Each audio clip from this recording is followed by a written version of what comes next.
गुरुर्ब्रह्मा गुरुर्विष्णु गुरुर्देवो महेश्वर गुरु साक्षात् परम वंदे तस्मै श्री गुरुवे नमः। बोलो गुरुदेव की जय हो, माता पिता गुरुदेव की जय हो। आज की कहानी है पालनहार। निर्मला बोली, हर समय माला लेकर बैठे रहते हो, कुछ पैसे थैले का इंतजाम करो।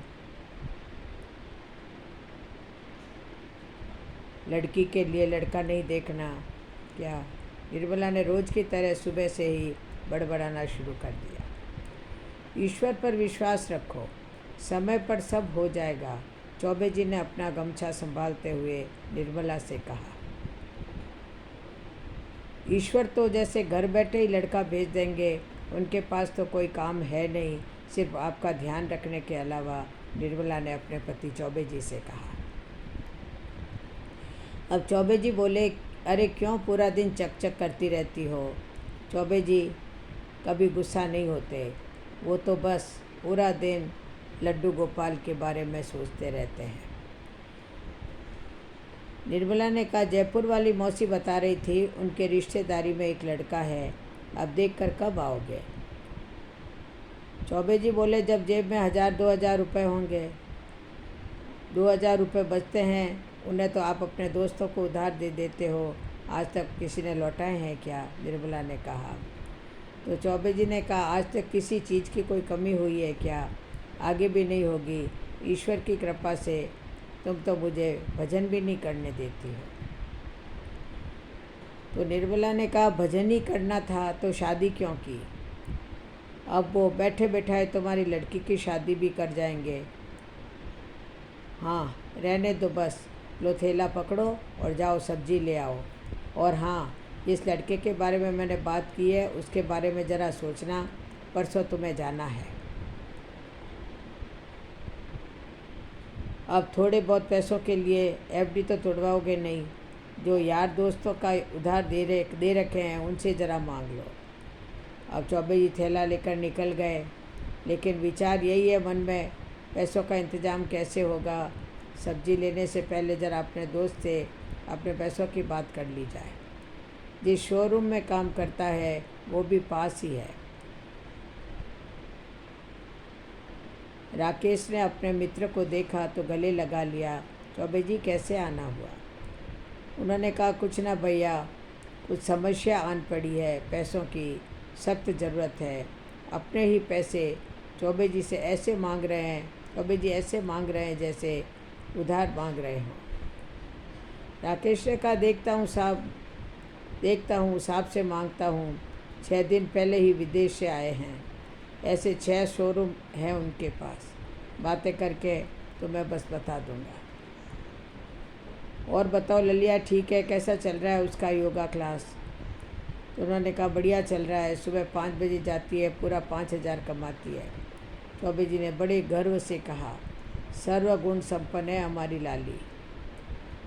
अब चौबे जी कैबिन से बाहर निकले ही थे कि एक जगह नज़र टिकी रह गई, इतनी सुंदर लड्डू गोपाल की मूर्ति। चौबे जी अपलक देख रहे थे जैसे अभी बात करने लगेगी। तभी राकेश ने उनका ध्यान भंग करते हुए कहा, बड़े साहब ने ऑर्डर पर बनवाई है, बाहर से बनकर आई है, ऐसी 3 मूर्तियाँ बनवाई है। रास्ते भर चौबे जी मूर्ति की छवि उनके नज़रों से ओझल नहीं हो सकी। काश वो मूर्ति उनके पास होती।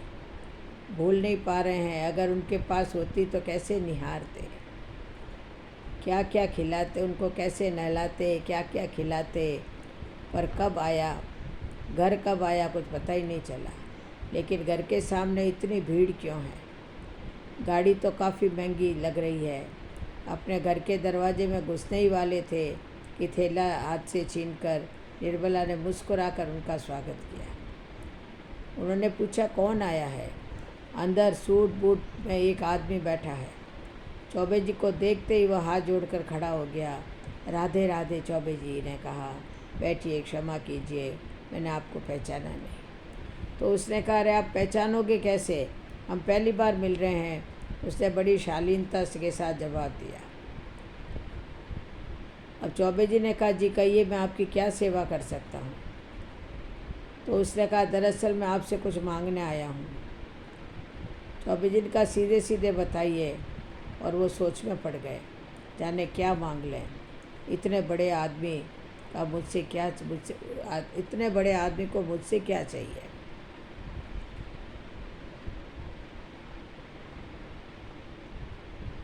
आज से 4 दिन पहले मैं मॉर्निंग वॉक के लिए गया था, लेकिन उस दिन मेरे साथ एक दुर्घटना हुई।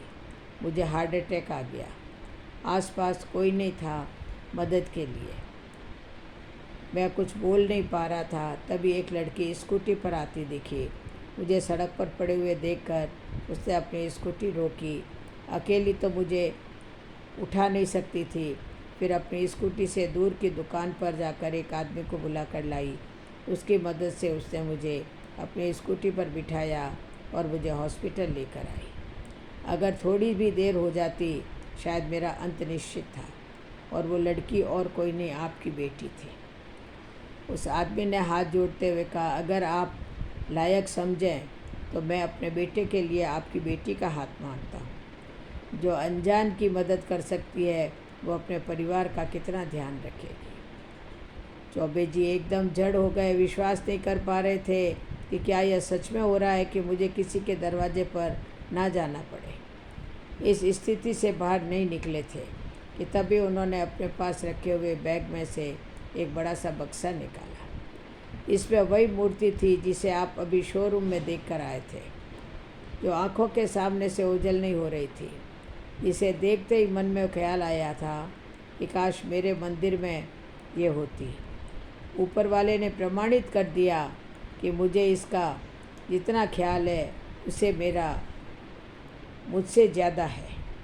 इसीलिए कहते हैं कि पालनहार सब कुछ देख रहा है, उसकी नज़र से कुछ भी नहीं बचा हुआ है। बोलो जय श्री कृष्ण, जय जय श्री राधे, जय जय श्री।